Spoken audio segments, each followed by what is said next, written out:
La présidente de la Commission européenne demande à l'Inde de soutenir les efforts de l'Occident contre l'invasion de l'Ukraine par la Russie.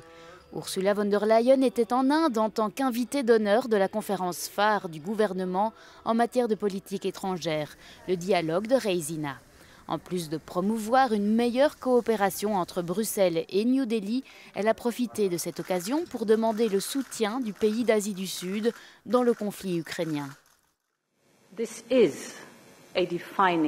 C'est un moment décisif. Les décisions que nous prendrons ces jours-ci façonneront les décennies à venir. Notre réponse à l'agression de la Russie aujourd'hui décidera de l'avenir du système international et de l'économie mondiale. Et nous exhortons tous les membres de la communauté internationale à soutenir nos efforts pour une paix durable.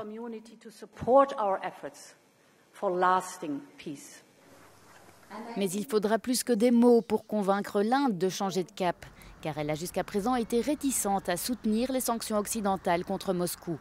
Depuis le début de la guerre, l'Inde a acheté plus de 2 fois plus de pétrole brut à la Russie que sur l'ensemble de l'année 2021. Selon les experts, l'Union européenne devra désormais offrir à New Delhi de meilleures incitations, notamment dans le domaine de la défense. Près de 60 à 70% des pièces de rechange, des technologies de défense, etc. de l'Inde proviennent de Russie, ce qui représente une grande dépendance. C'est crucial dans le contexte actuel de tensions à la frontière entre l'Inde et la Chine. Si vous vous souvenez bien, des violences ont éclaté à cette frontière en 2020 et cette crise n'a pas encore été résolue.